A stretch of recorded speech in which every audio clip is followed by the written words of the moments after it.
Praise the Lord. Hallelujah. கர்த்தர் நாமத்துக்கு மகிமை உண்டாவதாக.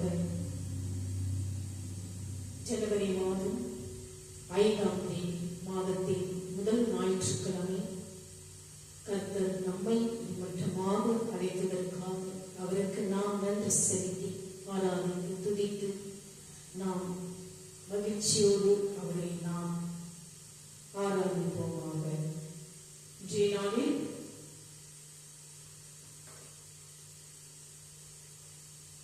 நாம் பரலோகத்தின் குடிமக்கள் என்று நம்மை அழைத்திருக்கின்றார் கர்த்தராகிய தேவன். நாம் அனைவரும் பரலோகத்தின் குடிமக்கள். பிலிப்பியர் 3ஆம் அதிகாரம் 20ஆம் வசனத்தில் நீங்கள் வாசித்து பாருங்கள். நம்முடைய குடியிருப்போ பரலோகத்தில் இருக்கிறது. அங்கே இருந்து கர்த்தராய் இருக்கிற இயேசு கிறிஸ்து என்னும் இரட்சகர் வர எதிர்பார்த்து கொண்டிருக்கிறோம். நமது உண்மையான குடியுரிமை எது? நாம் பரலோகத்தின் குடிமக்கள். இந்த உலகத்தில் நிரந்தரமான குடிமக்கள் அல்ல. நாம் அனைவரும் நமது அடையாளமும் இறுதி விசுவாசமும் தேவனுடைய ராஜ்யத்தில் உள்ளது. கொலோசியர் 1ஆம் அதிகாரம் 13 நீங்கள் வாசித்து பாருங்கள். நாம் நமது இரட்சகரின் வருகைக்காக காத்திருக்கிறோம் இல்லையா? பரலோகத்தின் குடிமக்களாகிய நாம் நித்திய மீட்பை கொண்டு வரும் நமது இரட்சகராகிய இயேசு கிறிஸ்துவின் வருகைக்காக நாம் அனைவரும் ஆவலுடன் எது காத்திருக்கிறோம். தீத்து 2ஆம் அதிகாரம் 13 வாசித்து பாருங்கள். பரலோகத்தின் சிந்தை அல்லது எண்ணம் கொலோசியர் 3ஆம் அதிகாரம் 1-2 வாசித்து பாருங்கள்.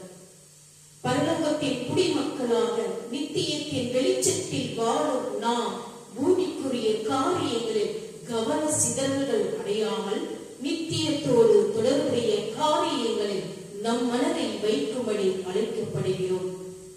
தூதுவர்களாக வாழ்வதில் 2 கொரிந்தியர் 5ஆம் அதிகாரம் 20 வாசித்து பாருங்கள். கிறிஸ்து திரும்பி வரும் வரை நாம் பூமியில் அவருடைய பிரதிநிதிகளாக இருக்கிறோம்.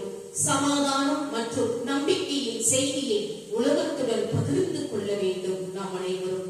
அப்படியாக நாம் அனைவரும் இந்த நேரத்தில் ஆண்டவரை நோக்கி ஜெபிப்போமாக. அன்புள்ள பரலோக பிதாவே, எங்களை பரலோகத்தின் குடிமக்களாய் இருப்பதற்கு நன்றி செலுத்துகிறோம். இயேசுவின் வருகைக்காக ஆவலுடன் நாங்கள் அனைவரும் காத்திருக்கும் பரலோக கண்ணோட்டத்துடன் வாழ எங்களுக்கு உதவி செய்யும். பூமியில் நாங்கள் உங்களுடைய பிரதிநிதிகளாக இருப்பதால் எங்கள் வாழ்க்கை உங்களுடைய ராஜ்யத்தின் மேன்மைகளில் பிரதிபலிக்கட்டும் என்று நாம் அனைவரும் ஒருமனப்பட்டு அவரோடு ஒன்றித்து இந்த நாளில் நாம் அவருக்கு நன்றியோடு துதித்து ஆராதித்து நாம் பாடுவோமாக.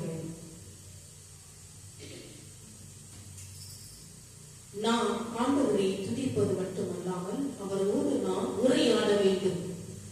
இந்த திருப்பலியில் நாம் அவருடைய கூடாரத்தில் நாம் வந்திருக்கும் பொழுது அவரோடு நாம் ஒன்றிருந்து அவரை நாம் துதித்து பாட வேண்டும்.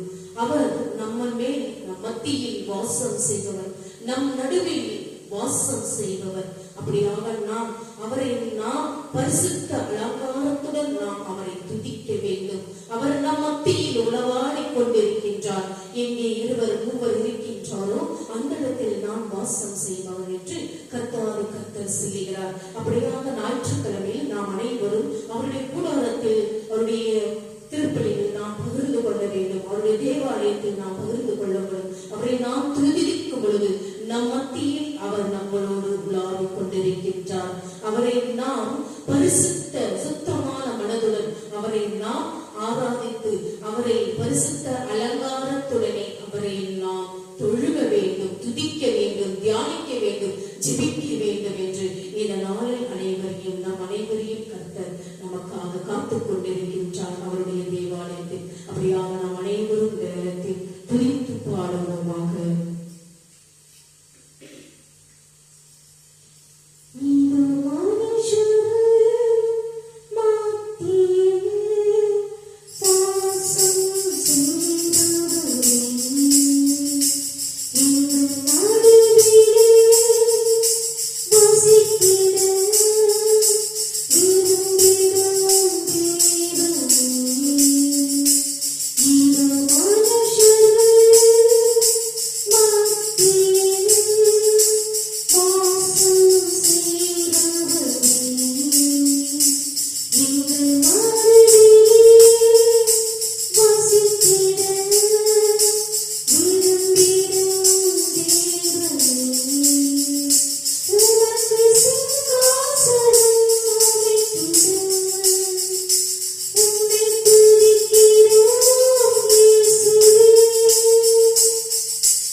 ஆண்டவருடைய வார்த்தை கடந்து செல்வோம். ஆண்டவருடைய வார்த்தையில் ஜீவன் உள்ளது, உயிர் உள்ளது. இதை யாரும் மறுப்பதற்கு ஒன்றுமில்லை. நீங்களும் நானும் ஆண்டவருடைய வார்த்தையை ஒவ்வொரு நாளும் படித்து பயன்பெற வேண்டும் என்று கர்த்தர் நமக்காக காத்துக் கொண்டிருக்கின்றார். என் வார்த்தைகளை படியுங்கள். என் வார்த்தைகளை படித்து நீங்கள் மற்றவர்களுக்கு எடுத்துச் சொல்லுங்கள். என்னுடைய வார்த்தையை படிப்பது மட்டுமல்லாமல் என் வார்த்தையில் ஜீவன் உள்ளது, உயிர் உள்ளது என்றார். நாம் அப்படியான ஆண்டுடைய வார்த்தையை படிக்கும் பொழுது கர்த்தர் நம்முடைய வாழ்க்கையில் தேவைகளை அனைத்தும் நமக்கு இரட்டிப்பாக கொடுப்பவர். அப்படியாக இந்த நாளில் நாம் அனைவரும் ஒருமனப்பட்டு ஒன்றித்து குடும்பமாக நாம் ஜெபிக்க வேண்டும். குடும்பமாக ஜெபிக்கும் பொழுது கர்த்தர் அந்த குடும்பங்களின் தேவைகளை சந்திப்பார், பிரச்சனைகளை தீர்த்து வைப்பார். எதிர்பார்த்து கொண்டிருக்கும் காரியங்கள் ஒவ்வொன்றும் இரட்டிப்பாக நிறைவேற்றுவார். குடும்பங்களில் எவ்வளவு பிரச்சனைகள், சோதனைகள், கவலைகள், கண்ணீர்கள், நோய் நொடிகள், நிம்மதியில்லாமல் வாழ்ந்து கொண்டிருக்கின்றார்கள். இதற்கெல்லாம் காரணம் நாம் ஆண்டவரை சரியாக நாம் அணுகுவதில்லை. நாம் ஆண்டவரை சரியாக அணுகும் பொழுது கர்த்தர் நம்மை நோக்கி பார்ப்பார். அந்த வீட்டில் வருவார். அந்த வீட்டில் உள்ள ஒவ்வொருவரையும் ஆசீர்வதிப்பார். ஒவ்வொரு தேவைகளையும் சந்திப்பார். எனக்கு ஒரு லாஸ்ட் வீக்கு நான் ஆலயத்திற்கு சென்றிருந்தேன். அப்போ ஒரு நண்பர் சகோதரர் எனக்கு கொடுத்தார். சிஸ்டர், உங்களுக்கு ஆண்டவர் இந்த வார்த்தைகளை கொடுக்கின்றார். நீங்களும் இந்த வார்த்தையை மற்றவர்களுக்கு பகிருங்கள் என்றார்கள். நான் அந்த வார்த்தையை உங்களுக்கு கொடுக்கின்றேன். உன் வாழ்க்கையில் சமாதானம் இல்லை. உன் வாழ்க்கையில் சமாதானம் இல்லை. படிப்பிருந்தும், வேலை இருந்தும், பணம் இருந்தும் உன் வாழ்க்கையில் சமாதானம் இல்லை. சிந்தித்து பாருங்கள். பாவ பழக்கங்களுக்கு அடிமைப்பட்டு பரிசுத்தம் இல்லாமல் கலங்குகிறார். என்னால் இந்த பழக்கத்தை விட முடியவில்லையே, என்னை யார் விடுவிப்பார்கள் என ஏங்குகிறார். சரீர வியாதியினால் வேதனைப்பட்டு அங்கலாய்க்கிறார். குடும்ப பிரச்சனை, பல தேவைகள் மத்தியில் என்ன செய்வது என்று கலங்குகிறார்.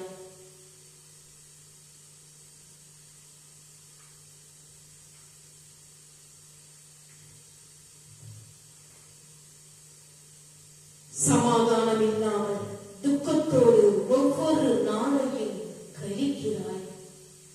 என்னை நேசிக்க யார் உண்டு? என் பாரத்தை மாற்ற யார் இருக்கிறார்கள் என்று கலங்கும் உன் மீது அன்புள்ள, அக்கறையுள்ள ஒருவர் உண்டு. ஆம், அவர்தான் ஜீவனுள்ள தேவன் இயேசு கிறிஸ்து. இயேசு உன்னை நேசிக்கிறார். பாரத்தோடு இருக்க உன்னை அழைக்கிறார். வருத்தப்பட்டு பாரம் சுமைக்கிறவர்களே, நீங்கள் எல்லோரும் என்னிடத்தில் வாருங்கள், நான் உங்களுக்கு இளைப்பாறுதல் தருவேன். மத்தேயு 11:28 நீங்கள் வாசித்து பாருங்கள். இயேசு உன்னை அன்போடு அழைக்கிறார். நீ இயேசுவிடம் வரும்போது உன் பாவங்களை மன்னித்து விட முடியாத பாவ பலக்கிலிருந்து உன்னை விடுவித்து மெய் சமாதானத்தை உனக்கு தருவார். உன் தீராத நோயை குணமாக்கி சுகப்படுத்துவார். உன் தேவைகளை சந்தித்து உன் கண்ணீரை துடைப்பார். இந்த இயேசு கிறிஸ்து உனக்காக கல்வாரி சிலுவையில் மரித்து தன் பரிசுத்தமுள்ள இரத்தத்தை உனக்காக சிந்தினார். மரித்து 3ஆம் நாள் உயிரோடு எழுந்த இயேசு கிறிஸ்து இன்றும் ஜீவனோடு இருக்கிறார். நீயும் இயேசு கிறிஸ்துவில் வரலாம். உன்னை அவர் புறக்கணிக்க மாட்டார்.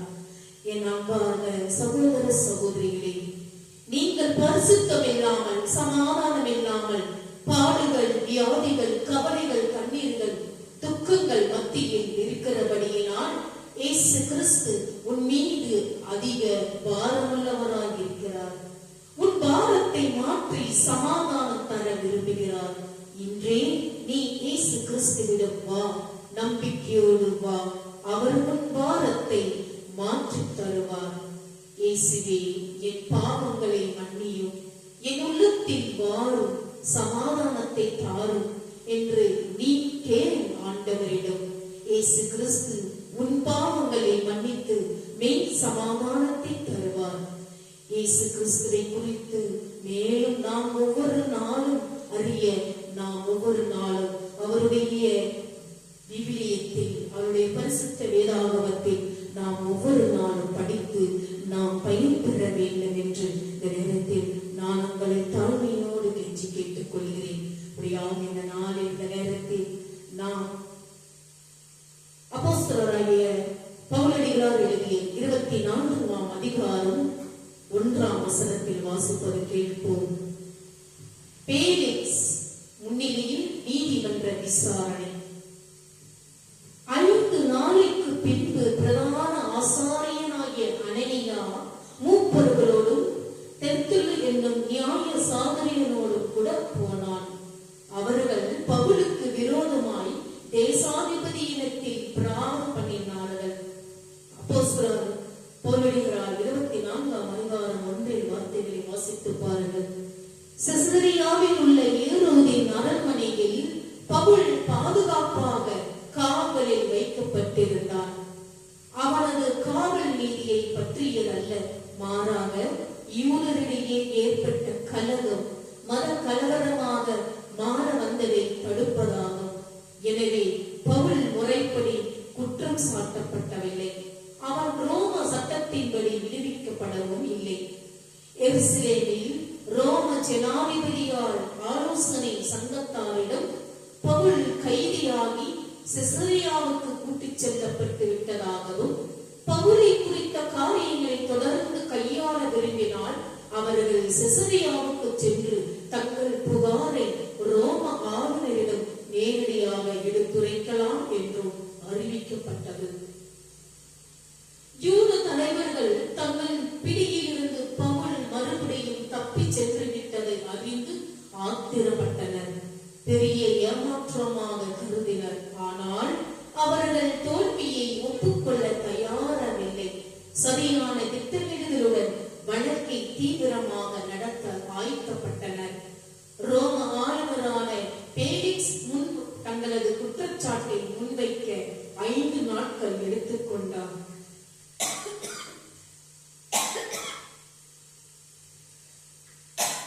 எபேசுவில் பெரும் கலகம் ஏற்பட்டது.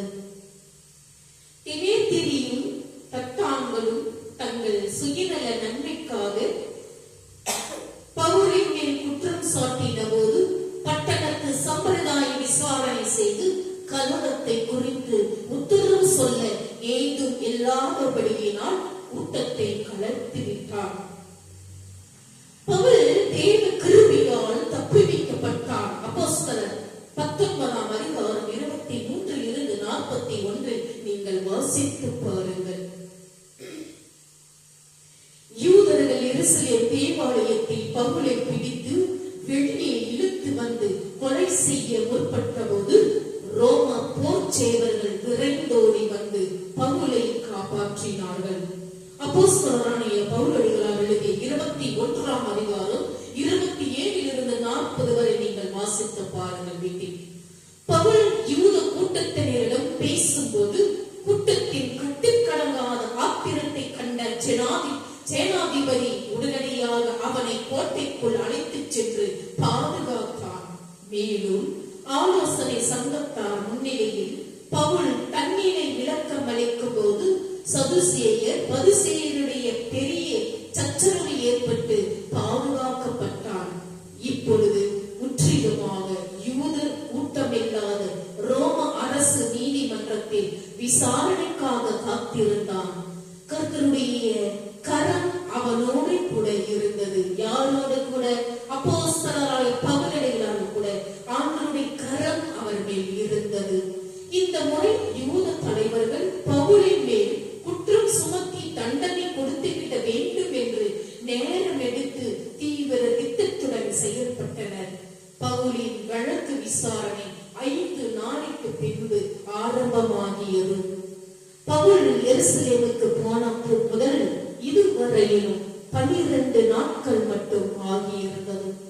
துன்மார்க்கர் தங்களுடைய துன்மார்க்க காரியங்களை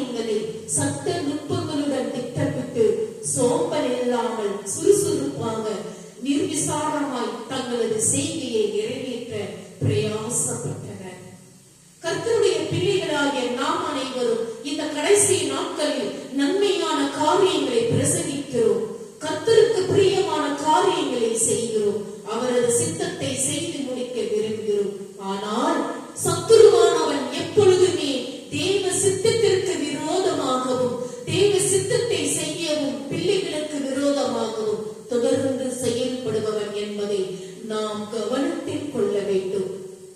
தனக்கு தோல்வி மேல் தோல்வி ஏற்பட்டாலும் அவன் தொடர்ந்து தனது முயற்சியை கைவிடாமல் தனது திட்டத்தை எப்படியாவது நிறைவேற்ற துடிப்பவன் என்பதையும் அறிந்து கொள்ள வேண்டும். நமது எதிரி சாத்தானே. லூக்கா நற்செய்தி 19ஆம் அதிகாரம் 19இல் வாசித்து பாருங்கள். லூக்கா நற்செய்தி 10ஆம் அதிகாரம் 19இல் வாசித்து பாருங்கள். தேவ பிள்ளைகள் மேல் தொடர்ந்து குற்றம் சாட்டுகிறவனும் அவனை. வெளிப்படுத்தின விசேஷம் 12ஆம் அதிகாரம் 10இல் வாசித்து பாருங்கள். ஆனாலும் அவனுடைய தந்திரங்கள் நமக்கு தெரியாதவைகள் அல்லவே. 2 கொரிந்தியர் 2ஆம் அதிகாரம் 11இல் வாசித்து பாருங்கள். கடைசி நாட்களில் நாம் விழித்திருந்து எப்பொழுதும் ஆயத்தத்தோடு தேவ சமூகத்தில் காணப்படுவது மிக மிக அவசியம். என் அன்பார்ந்த சகோதர சகோதரிகளே, நீங்கள் தேவனால் உண்டாகிறது அவர்களை ஜெயித்தீர்கள். ஏனெனில் உலகத்தில் இருக்கிறவன் என்றும் உங்களில் இருக்கிறவர் பெரியவர். 1 யோவான் 4ஆம் அதிகாரம் 4இல் வாசித்து பாருங்கள். தேவனுக்கு மகிமை உண்டாவதாக. இப்பொழுது நாம் அனைவரும் இந்த வார்த்தைகளை கேட்பது மட்டுமல்லாமல் நாம் அனைவரும் ஆண்டவருடைய பிள்ளைகள், நம்முடைய குடும்பங்களில் ஜெபம் இருக்க வேண்டும். ஜெபமே ஜெயம், ஜெபமே ஜெயம். நாம் அப்படியாக ஆண்டவரை நோக்கி ஜெபத்தின் வழியாக நாம் ஒவ்வொருவரும் ஜெபிக்க வேண்டும். ஜெபித்து நம்ம ஜெபிக்கும் பொழுது கர்த்தர் நம் ஜெபத்தை கேட்பார். கர்த்தர் நம் ஜெபத்தை கேட்பார். ஆதலால் நீங்கள் அனைவரும் ஒன்றுபட்டு ஆண்டவருடைய ஜெபத்தோடு ஆண்டவருடைய பாதையில் நீங்கள் செல்ல வேண்டும் என்று ஒவ்வொரு நாளும் அவருடைய கிருபையால் நம்மை தாங்கி வழிநடத்தக்கூடியவர். நீங்கள் அனைவரும், நீங்களும் நானும் ஒவ்வொரு நாளும் ஆண்டவருடைய ஜெபத்தில் நாம் பங்கு கொள்ளவும். ஆண்டவருடைய ஜெபத்தை நாம் ஜெபிக்கும் பொழுது கர்த்தர் நம் கண்களை ஏறெடுத்து பார்ப்பார், நம்மை உற்று கவனிப்பார், நம் தேவைகள் என்னென்று கவனிப்பார். அப்படியாக நாம் அனைவரும் ஆண்டவரோடு ஒன்றைக்கு அவருடைய பயணத்தில் செல்ல வேண்டும். நாம் ஜெபிக்கும் பொழுது கர்த்தர் நம் ஜெபத்தை கேட்பார். அப்படியாக நீங்களும் நானும் ஜெபம் செய்ய வேண்டும். ஒவ்வொரு நாளும் ஆண்டவரோடு ஜெபத்தில் நாம் பங்கு கொள்ள வேண்டும் என்று இந்த நேரத்தில் நான் உங்களை தாழ்மையோடு கற்றுக்கிறேன். இப்படியான நேரத்தில் நாம் காணிக்கைக்கு கடந்து செல்வோம். பாடுவோம். நாம் காணிக்கை பாடல்களை பாடுவோமாக.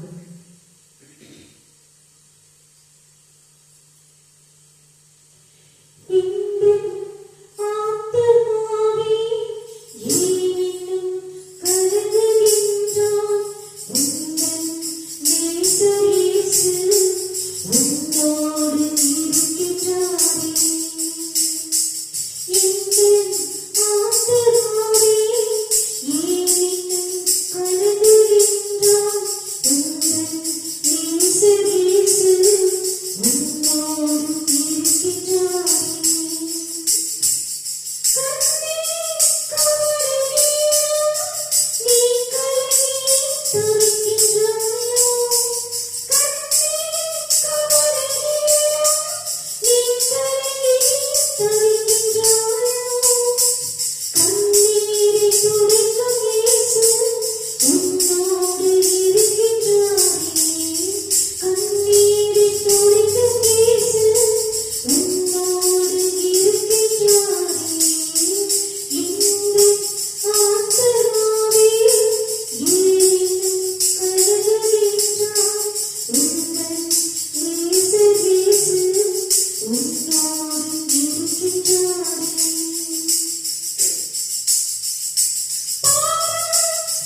இறைவா, இந்த காணிக்கையை ஆசீர்வதித்து புனிதப்படுத்தி ஆவியில் உண்மையிலும் உனக்கு உகந்ததாக செய்தரும். இவ்வாறு உம்முடைய அன்பு திருமகனும் எங்கள் ஆண்டவருமான இயேசு கிறிஸ்துவின் திருவுடலாகவும் இரத்தமாகவும் இக்காணிக்கை மாறுவதாக.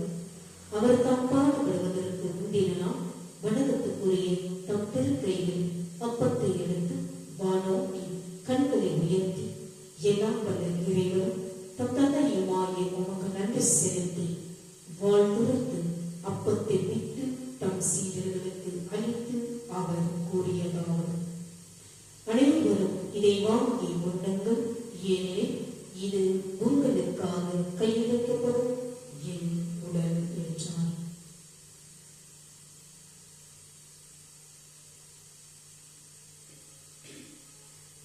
அவ்வளவே உணவருந்திய பின் மகிமை மிகுந்த இக்கிண்ணத்தை வணக்கத்துக்குரிய தம் திருக்கைகளில் எடுத்து மீண்டும் உமக்கு நன்றி செலுத்தி வாழ்த்துரைத்து தம் சீடர்களுக்கு அளித்து அவர் கூறியதாவது: அனைவரும் இதை வாங்கி பருகுங்கள், ஏனெனில் இது புதிய நித்திய உடன்படிக்கைக்கான என் ரத்தம்.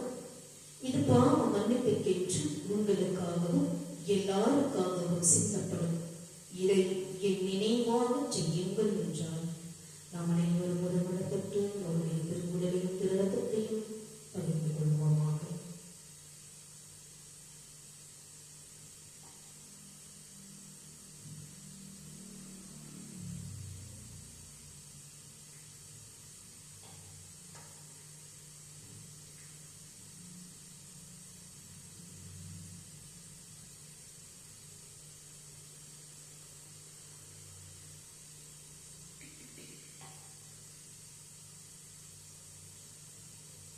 கடைசியாக நாம் அனைவரும் அவருடைய ஆசீர்வாதத்தை பெற்றுக் கொள்வோமாக.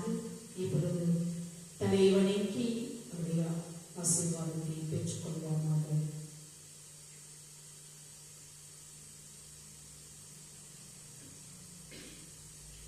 சர்வ வல்லமையுள்ள தேவனே, நீரே எல்லா அதிகாரம் வல்லமையும் ஆளுகையும் கொண்டவர். நீ தேவாதி தேவன், எல்லா தேவர்களையும் விட பெரியவர்.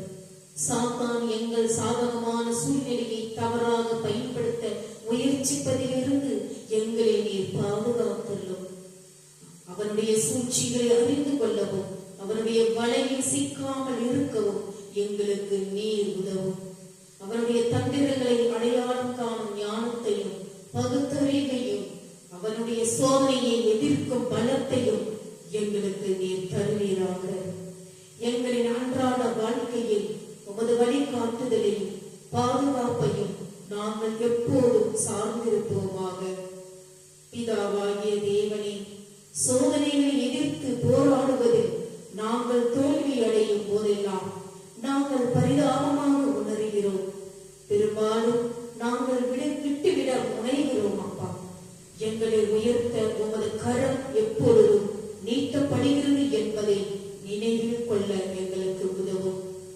உமது பரிசுத்த ஆவியானவர் உமது வெற்றியின் வாக்குத்தத்தங்களை எங்களுக்கு நினைவூட்டும்படி நாங்கள் ஜெபிக்கிறோம். நீர் எங்கள் அல்பா மட்டுமல்ல, எங்கள் ஒமேகாவும் கூட. நீர் எங்கள் விசுவாசத்தை துவக்குபவர் மட்டுமல்ல, அதை முடிப்பவரும் கூட. நீதான் ஆதியும் அந்தமும் இருந்தவரும் இருப்பவரும் வருகிறவரும் ஆனவர். எங்களை பற்றிய எல்லாவற்றிலும் ஆரம்பத்திலிருந்தே முடிவு உமக்கு மட்டுமே தெரியும். இயேசுவின் நாமத்தில் ஜெபிக்கிறோம் எங்கள் ஜீவனுள்ள நல்ல பிதாவே, ஆமென். இப்பொழுது நாம் நன்றியோடு அவரை துதித்து பாடுவோமாக.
கடைசியாக இப்பொழுது நாம் அனைவரும் அவருடைய ஆசீர்வாதத்தை நாம் ஒவ்வொருவரும் பகிர்ந்து கொள்வோமாக.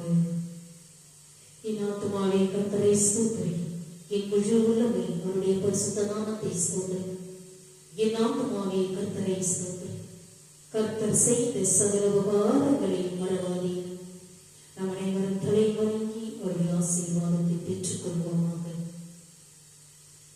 நம்முடைய ஆண்டவராகிய இயேசு கிறிஸ்துவின் கிருபையும் பிதாவினுடைய அன்பும் பரிசுத்த ஆவியினுடைய அந்யோன்யம் ஐக்கியமும் நம்மோடும் நம்முடைய குடும்பத்தோடும் யாரெல்லாம் இந்த யூடியூப் சேனலை பார்த்து கொண்டிருக்கின்றார்களோ ஆண்டவருடைய வெளிச்சமானது உங்கள் மேல் பிரகாசமடையத்தக்கதாகவும் ஆண்டவர் வரும் மட்டும் உங்கள் மேல் உங்கள் குடும்பத்தின் மேலும் சந்தோஷம் சமாதானம் என்றென்றும் நிலைத்திருப்பதாக. ஆமென். May God bless you. ஆண்டவர் உங்களை ஒவ்வொருவரையும் ஆசீர்வதிப்பாராக.